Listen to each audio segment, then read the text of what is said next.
তুমি যদি মনে করো মোটিভেশন তোমার লাইফ চেঞ্জ করবে, তাহলে ভিডিওটা তোমার জন্য না। কারণ আমি এখন এমন একটা সত্য বলতে চলেছি যা শুনলে তুমি হয়তো সেটা অ্যাকসেপ্ট করতে চাইবে না। তার আগে একটা অনেস্ট অ্যান্সার দাও তো, তুমি কি অলরেডি অনেক মোটিভেশন ভিডিও দেখে ফেলেছো কিন্তু লাইফ চেঞ্জ হয়নি? তাহলে কমেন্টে শুধু ইয়েস লিখে দাও। আর ভিডিওটা শেষ পর্যন্ত দেখলে তুমি নিজেই বুঝে যাবে তুমি আজও কেন সফল হতে পারোনি। প্রথমেই বলে নেই, মোটিভেশন কখনোই তোমার জীবন বদলাতে পারবে না। কারণ মোটিভেশন এমন একটা জিনিস যা কিছু সময়ের জন্য তোমার ভিতরে আগুন জ্বালায়, তারপর আবার নিভে যায়। এই পৃথিবীতে মোটিভেশনাল ভিডিও দেখে কেউ কখনো সফল হয়নি, আর কেউ সফল হতেও পারবে না।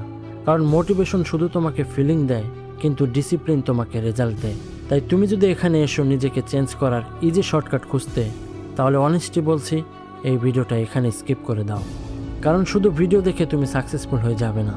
এর জন্য দরকার নিজের ভেতর আগ্রহ, কঠোর পরিশ্রম আর ক্লিয়ার গোল। তুমি হয়তো সেই মানুষ যে রাতে শুয়ে শুয়ে ভাবো কাল থেকে আমি সব চেঞ্জ করে দিব, কিন্তু সকাল হলেই সেম। তুমি হয়তো সেই মানুষ যার ডায়েরিতে এখনও পড়ে আছে পুরনো লক্ষ্যগুলো, যেগুলো তুমি কখনোই স্টার্ট করনি।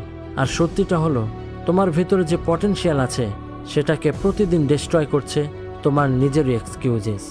আর তোমার লাইফটা এমন একটা সফটওয়্যারের মতো যেটা খুবই পাওয়ারফুল, কিন্তু কেউ ইউজ করে না। কিন্তু চিন্তা করার কিছু নেই, আমি তোমাকে ইম্পসিবল কিছু করতে বলবো না। আমি শুধু বলবো নিজেকে একটা চান্স দাও, আর সেটা ফরএভার না, মাত্র 30 দিনের জন্য। কারণ এই 30 দিন যদি তুমি নিজেকে কন্ট্রোল করতে পারো, তাহলে পরের জীবনটা নিজে থেকেই কন্ট্রোল হয়ে যাবে। তাই বলো, তুমি কি রেডি? যদি রেডি হও, তাহলে তোমার সমস্ত এক্সকিউজেসকে আজই ডিলিট করে দাও, আর আমার সাথে শেষ পর্যন্ত থাকো। তারপর 30 দিন পর নিজেই নিজেকে চিনতে পারবে না, এটা আমি গ্যারান্টি দিচ্ছি। সো চলো শুরু করা যায়। Number 1, physical transformation. তুমি যদি সত্যি চেঞ্জ দেখতে চাও, তাহলে প্রথম কাজ নিজের বডি ঠিক করা। কারণ বডি ঠিক না থাকলে তোমার কাজেই তুমি ফোকাস করতে পারবে না। তাই এই 30 দিনে তুমি বেসিক হ্যাবিট ফলো করো। প্রথমত তোমার ঘুম ঠিক করো। রাত জেগে ফোন স্ক্রল করা বন্ধ করো। প্রতিদিন 7-8 ঘন্টা ঘুমাও, কারণ প্রপার স্লিপ না হলে তোমার মাইন্ড কাজই করবে না। দ্বিতীয়ত প্রতিদিন অন্তত 30 মিনিট শরীর নাড়াও। জিম না পারলেও সমস্যা নেই, হাঁটো, দৌড়াও বা বাসায় এক্সারসাইজ করো। তৃতীয়ত খাবারে কন্ট্রোল আনো। এই 30 দিন জাঙ্ক ফুড অ্যাভয়েড করো, আর বেশি বেশি পানি খাও। এই ছোটো ছোটো হ্যাবিটগুলোই তোমার এনার্জি পুরো চেঞ্জ করে দিবে। Number 2, mental clarity. এখন আসি মাইন্ডের দিকে। তোমার মাথায় এখন ওভার থিঙ্কিং আর ডিস্ট্রাকশনে ভরা। এটা ক্লিন করতে হবে। প্রথমে প্রতিদিন 10 মিনিট মেডিটেশন করো। চুপচাপ বসে শুধু নিজের ব্রিথিংয়ে ফোকাস দাও, এটা তোমার মাইন্ড কাম করবে। দ্বিতীয়ত ডিজিটাল ডিটক্স। সকালে উঠে 1 ঘন্টা ফোন না, রাতে ঘুমানোর আগেও 1 ঘন্টা ফোন না। তৃতীয়ত গ্র্যাটিটিউড প্র্যাকটিস। প্রতিদিন 3টা জিনিস লিখো যার জন্য তুমি থ্যাঙ্কফুল। এই হ্যাবিট তোমার মাইন্ডসেট কমপ্লিটলি চেঞ্জ করবে। Number 3, growth mindset. এখন নিজের গ্রোথ নিয়ে কাজ করো।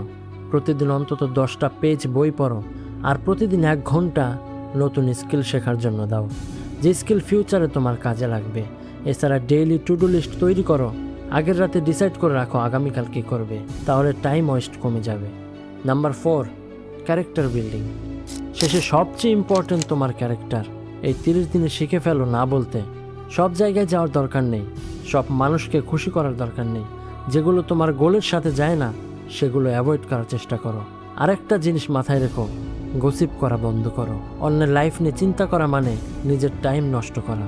এই ছোট ছোট চেঞ্জগুলোই তোমাকে অন্য লেভেলে নিয়ে যাবে।